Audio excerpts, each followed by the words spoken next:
Olá, senhoras e senhores, sejam muito bem-vindos, bem-vindas à Central dos Números, o canal de questões resolvidas mais didático do YouTube. No vídeo de hoje, a gente vai ver as 6 questões de raciocínio lógico, de noções de lógica que caíram no concurso para investigador da Polícia Civil do estado de São Paulo, né? Mais uma prova organizada pela banca VUNESP. Essa prova aconteceu agora em 2023, agora no fim de 2023, né? Para as pessoas que vão trabalhar, vão ser aprovadas para começar a trabalhar no ano que vem, em 2024. Então é o concurso 2023-2024. E se você não sabe, aqui na Central dos Números a gente tem uma playlist só com provas da Polícia Civil de São Paulo, sabia? Se não sabia, veja este link aqui, raciocínio lógico descomplicado para você. Combinado? Vamos às questões, ativa os neurônios e bora, vem comigo. Primeira questão é a questão do like, né? Já chega deixando aquele like porque você vai aprender muita coisa nesse vídeo. Pode apostar. 3 investigadores, P1, P2 e P3, atuam em distritos policiais distintos, sendo eles D4, D5 e D6, e utilizam viaturas distintas V7, V8 e V9, não necessariamente nas ordens apresentadas.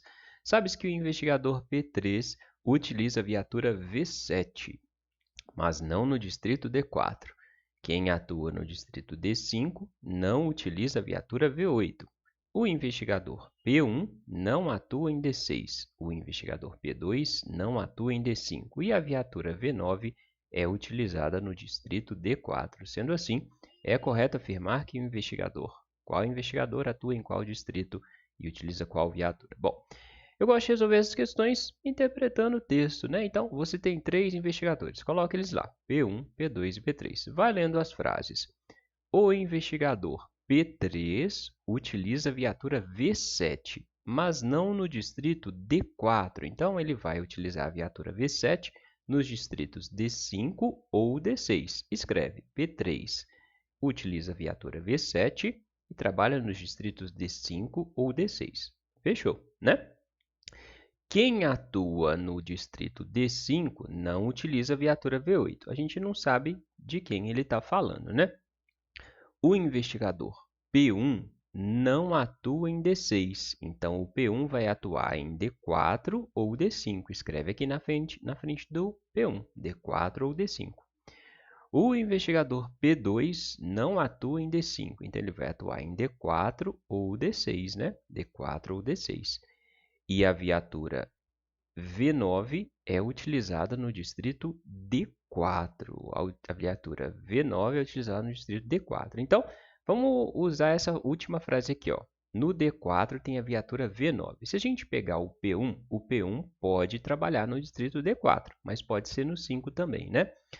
Já está sendo utilizada a viatura V7 pelo P3.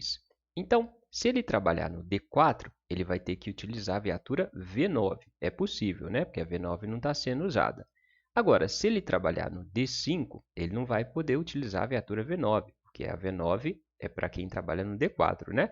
Então, se ele trabalhar no distrito 5, no D5, como a 7 já está sendo utilizada e não pode ser a 9, sobra, se ele trabalhar no D5, a viatura V8.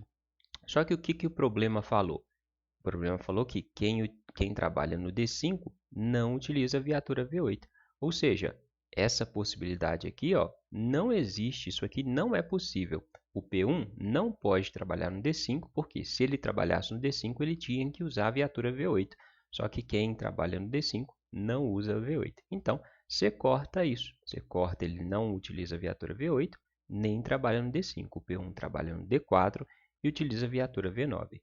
Se o P1 trabalha no D4, o P2 não trabalha no D4, trabalha no D6. Se a viatura 7 e a 9 já estão sendo usadas, sobrou para o P2 a viatura 8, certo?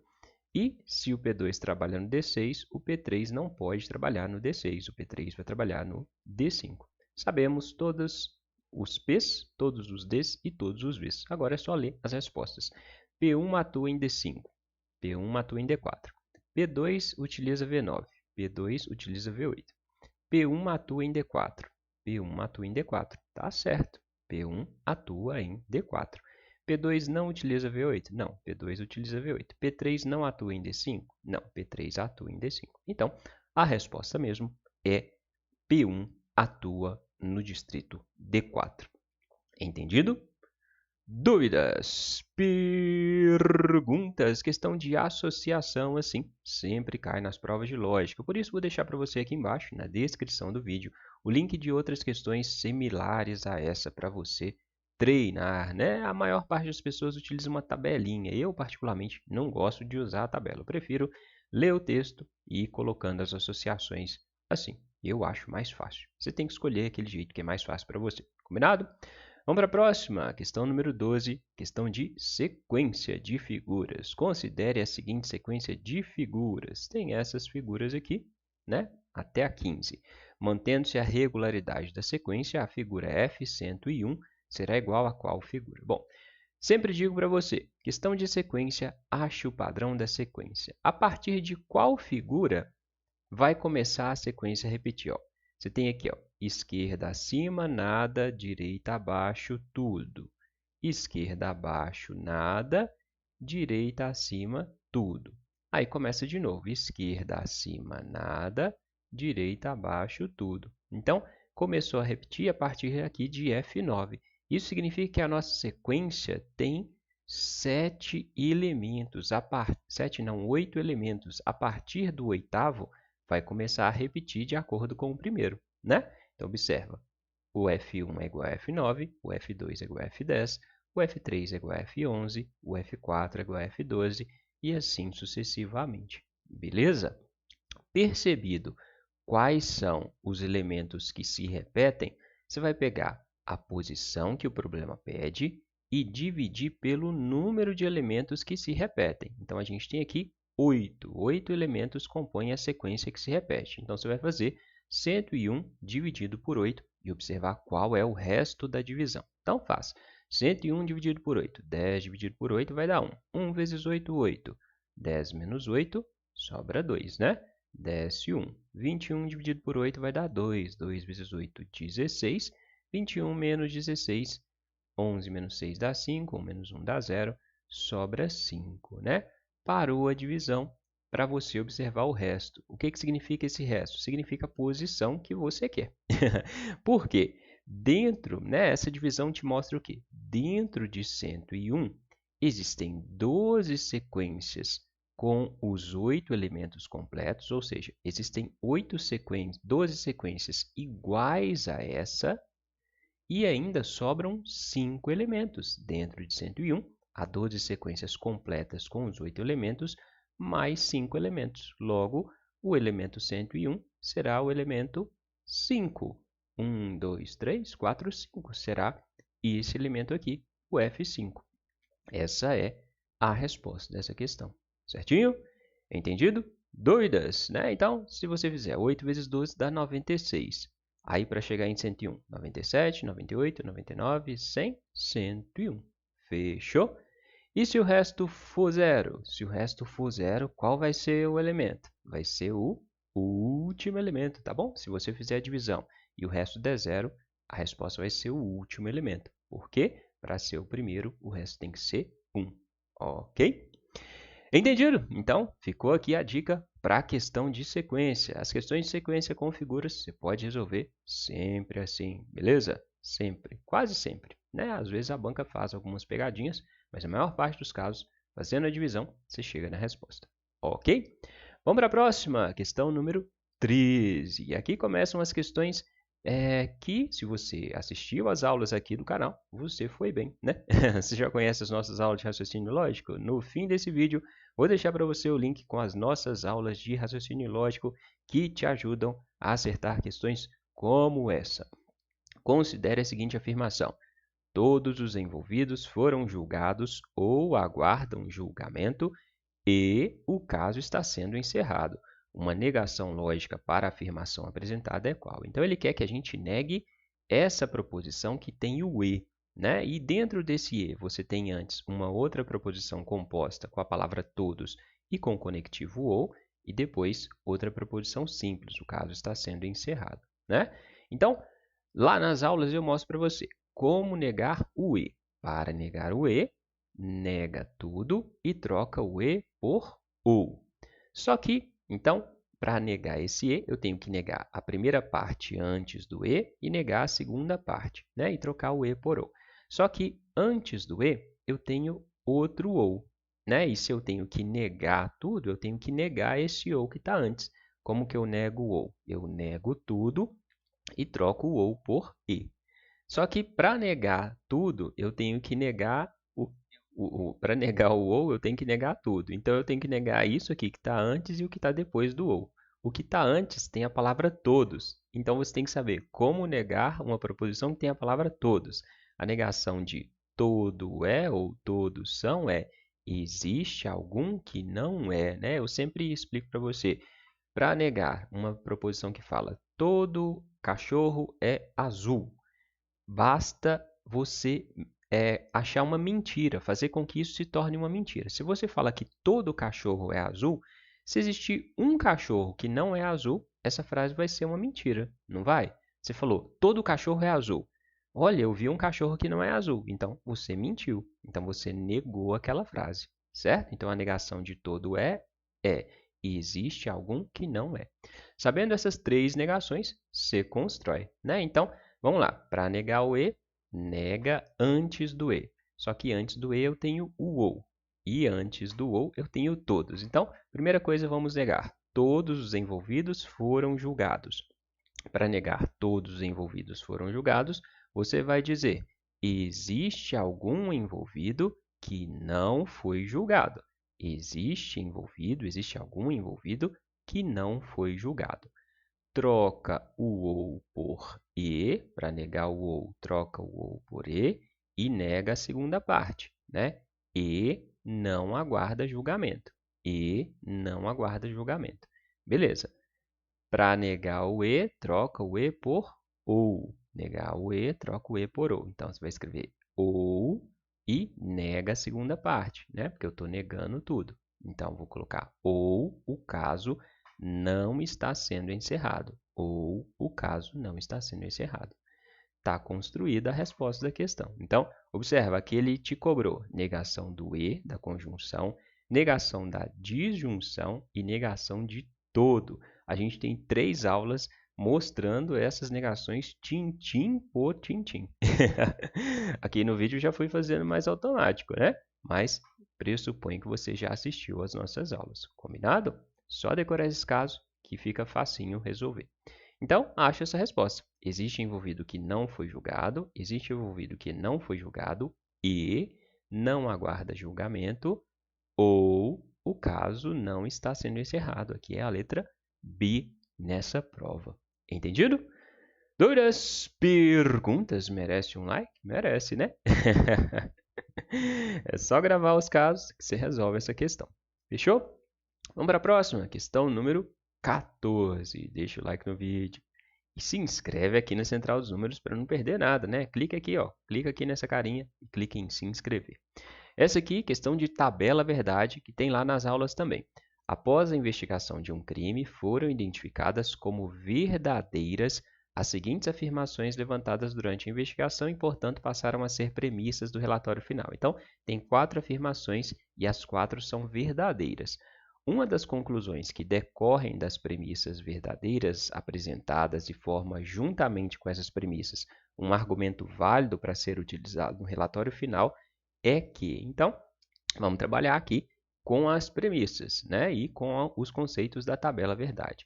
A gente sabe que alfa não é cúmplice, é verdadeiro. Todas essas 4 premissas são verdadeiras. Ele falou aqui em cima, né? Então, alfa não é cúmplice, é verdade. Acha, essa é a premissa mais simples. Então, acha entre as premissas compostas onde tem alfa. Tem aqui, ó, na terceira. Alfa é uma cúmplice. Então, você sabe que alfa não é cúmplice, é verdadeiro. Logo, alfa é cúmplice, é o contrário. Vai ser falso, né? Aqui, a gente tem o se, então. Se, então. E dentro do se, a gente tem um ou. A gente tem um ou. Dentro do se, então, a gente só tem um caso que a gente grava. É o caso da Vera Fischer. Vera Fischer dá falso. Ou seja, a gente não pode ter Vera Fischer aqui, porque essa premissa tem que ser verdadeira. Isso significa que esse ou não pode ser verdadeiro, porque se for verdadeiro, eu vou ter Vera Fischer, o resultado vai dar falso, e o resultado tem que ser verdadeiro. Então, esse ou necessariamente tem que ser falso. Qual é o caso de falsidade do ou? O ou só é falso se você tiver dois Fs, né? Se você tiver um V, o resultado vai ser V. Então, para aqui ser falso, a gente tem que ter gama não é autora, tem que ser falso. Delta não é uma das mandantes, também tem que ser falso. Porque aí, nesse ou, o resultado vai dar falso, né? Falso ou falso, o resultado dá falso. Se então falso com falso, o resultado vai dar verdadeiro. Beleza?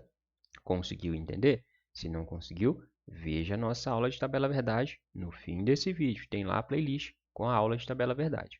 Ok? Então, descobri valores do delta e do gama. Beleza, tem o gama aqui em cima, então já vou trabalhar aqui com essa de cima, que é outro se então. Só que é um se então simples. Gama não é autor, é falso. Aqui a gente tem gama não é autor. Então, isso é falso. De novo, se tiver Vera Fischer, o resultado vai dar falso. Então, eu não posso ter V aqui. O resultado tem que ser verdadeiro. Então, necessariamente, beta é uma cúmplice, tem que ser falso. Porque se for verdadeiro, a gente vai ter Vera Fischer. Vera Fischer daria falso. E a gente quer o resultado verdadeiro. Certo? Descobriu o valor de B. Agora passa para a última, né? Se delta não é uma das mandantes, delta não é uma das mandantes, é falso. Então, isso aqui é falso. Delta não é uma das mandantes. Então, epsilon não é coautor, não tem nada de epsilon aqui. E zeta é um dos mandantes. O resultado aqui tem que ser verdadeiro. O problema falou que todas as premissas são verdadeiras, né? Se eu tenho aqui o se, então, e tenho falso na parte do se, não importa o valor do então, né? O valor do então pode ser verdadeiro ou falso, que o resultado vai dar verdadeiro. O único caso falso seria Vera Fischer. Se aqui eu não tenho Vera, então qualquer valor que vier depois, o resultado vai ser verdadeiro. Isso significa que epsilon não é coautor, pode ser verdadeiro ou falso, né? Não importa. Zeta é um dos mandantes, pode ser verdadeiro ou falso, não importa. Ok, achamos os valores de todos. Sabemos alfa, sabemos beta, gama, delta, epsilon e zeta, né? Sendo que epsilon e zeta podem ser verdadeiros ou falsos. Vamos para as respostas.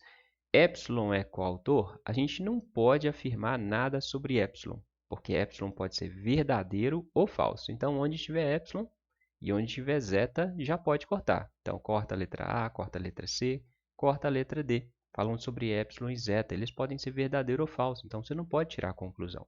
Então, a resposta vai estar aqui entre o beta, né, que é a letra B, e a letra E.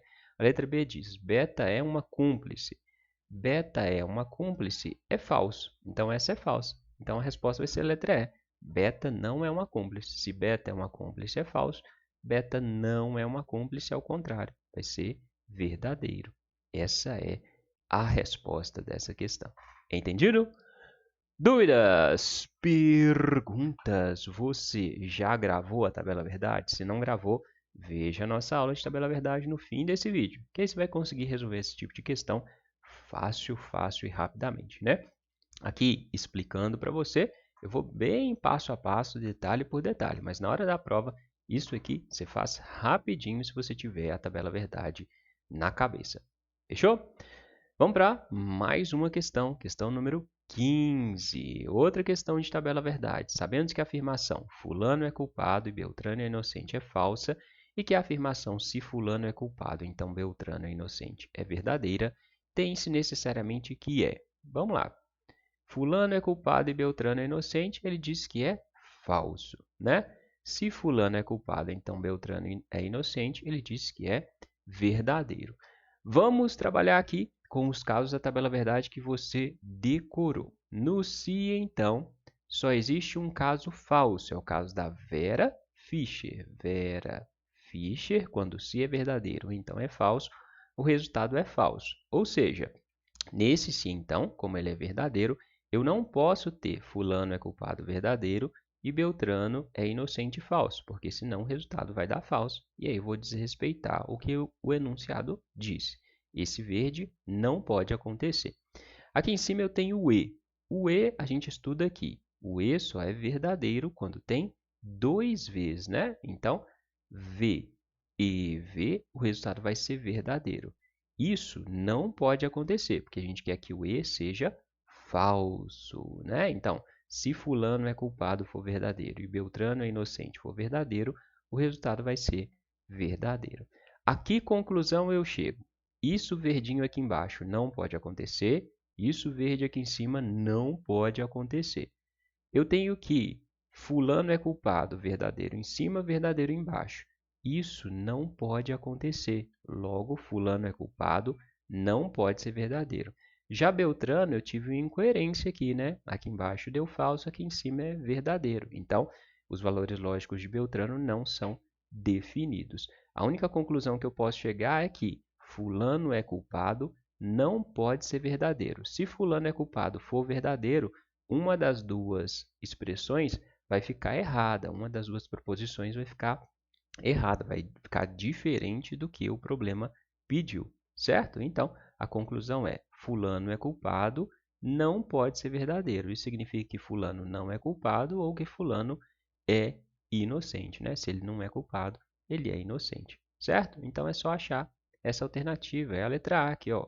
É falsidade que fulano é culpado. É falso que fulano é culpado. Beleza, né? Fulano não é culpado, tá certo. Então, essa é a resposta dessa questão. Fechou? Entendido? Dúvidas? Então, aqui a gente foi pelo caso contrário, né? Descobrimos o que daria errado e a partir do que daria errado a gente tirou a conclusão, ok? Vamos para a última questão. A última questão é a questão mais difícil dessa prova, no meu ponto de vista. É uma questão, outra questão de sequência, só que sequência numérica. Considere a seguinte sequência numérica em que 30 é o seu quarto elemento. Esse aqui é o quarto elemento, né? O 30º elemento dessa sequência é qual número? Primeiro, descubra o padrão dessa sequência. Não existe uma fórmula mágica para descobrir o padrão. Você tem que olhar os números e descobrir a relação entre eles, né? Se você olha do 30 para o 42, aumentou 12. Do 42 para o 56, aumentou 14, né? 56 menos 42 dá 14. Daqui para cá aumentou 16, daqui 18. Aqui 90 mais 20, 110, né? 110 mais 22, 132. Então, está aumentando de 2 em 2, né? 30 mais 12, 42. Mais 14, 56. Então, eu tenho 12, 14, 16, 18, 20, 22. A gente tem aqui uma progressão aritmética, aumentando de 2 em 2. Progressão aritmética de razão 2. A gente consegue calcular os termos anteriores aqui para calcular o início dessa progressão aritmética? Consegue, né? Então, isso aqui é 12, antes vai ser 10. 30 menos 10, 20. Menos 8, 12. Menos 6, 6. Né? Então, esse era o quarto termo, terceiro, segundo, primeiro termo. O primeiro termo da nossa sequência original é 6. O primeiro termo da nossa progressão aritmética também é 6, né? Ele quer que a gente calcule o 30º elemento. Olha só uma lógica aqui que você pode estabelecer. Como que você faz para calcular o terceiro termo? Você pega o primeiro e soma os elementos da sua progressão aritmética que vão até ele, os elementos anteriores a ele, né? Então, para calcular o terceiro, você vai somar os dois elementos anteriores. 6 mais 8, 14. 14 mais 6, 20. Como que você calcula o quarto elemento? Você pega o primeiro e soma os três anteriores. 10 mais 14, 24. 24 mais 6, 30. Né? Usando esse raciocínio, então, para calcular o terceiro elemento, eu pego o primeiro e somo os dois termos da PA. Para calcular o quarto, somo os três termos da PA mais 6. Para calcular o quinto, somo os 4 termos da PA mais 6. Para calcular o 30º, somo os 29 termos da PA mais 6. Entendeu? Então, o que eu tenho que fazer? Tenho que calcular qual é o 29º termo dessa progressão aritmética, somar os 29 termos e depois somar 6. Certo? Vamos fazer isso? Aumento, então, a sequência que aumenta é uma PA de razão 2, progressão aritmética. O primeiro elemento da PA é 6, o elemento que está na posição 29 a gente vai descobrir, a razão é 2. Termo geral da PA. A n é igual a 1 mais n menos 1 vezes r, é a fórmula do termo geral da progressão aritmética, né? O A29 vai ser o A1, que é 6, mais o número de termos que a gente quer, 29 menos 1, vezes a razão, que é 2, está aumentando de 2 em 2, né?